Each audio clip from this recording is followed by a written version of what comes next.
Masya Allah, inilah manusia-manusia ajaib yang bikin takjub seluruh umat Islam di dunia.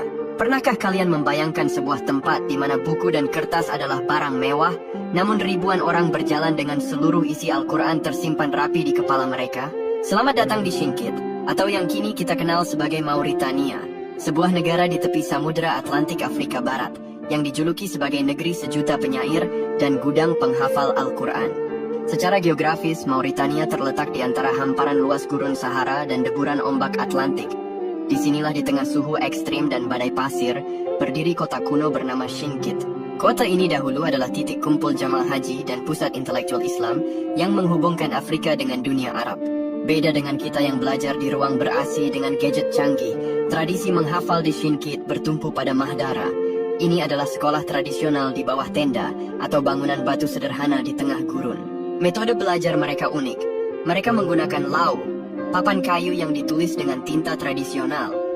Seorang santri menulis ayat yang akan dihafal, membacanya berulang-ulang hingga lengket di ingatan, lalu menghapusnya untuk menulis ayat baru. Inilah yang disebut ilmu di dada, bukan di kertas. Mereka tidak hanya menghafal ayat, tapi juga menguasai tata bahasa Arab baik nahwu syaraf dan hukum Islam melalui ribuan bait syair. Di Syinkit, Al-Quran bukan sekadar ibadah, melainkan identitas. Seseorang belum dianggap dewasa atau terhormat secara sosial jika belum menyelesaikan hafalan Al-Quran. Bagi penduduk Syinkit, membiarkan seorang anak tumbuh tanpa Al-Quran di dadanya dianggap sebagai kegagalan orang tua. Ada rasa malu yang mendalam jika seorang pemuda dari keluarga terpandang tidak mampu memimpin sholat atau tidak hafal teks-teks dasar agama.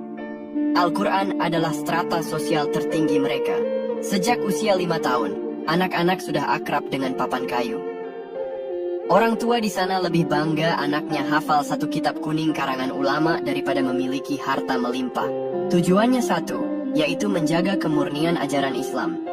Mereka percaya bahwa selama Al-Quran hidup di kepala manusia, maka cahaya kebenaran takkan pernah padam, meski buku-buku di dunia ini dibakar habis.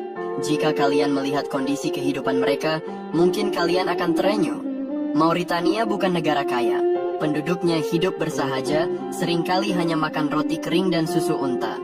Namun, lihatlah binar mata mereka. Motivasi mereka bukan gelar akademis atau gaji tinggi.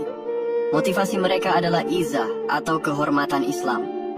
Mereka merasa menjadi penjaga benteng terakhir bahasa Arab dan wahyu ilahi. Bagi mereka, kemiskinan harta tidak ada artinya dibanding kemiskinan hafalan. Inilah yang bikin takjub ulama-ulama dunia. Dunia Islam mengagumi penduduk Syinkit karena kekuatan ingatan mereka yang fotografis. Para ulama Syinkit yang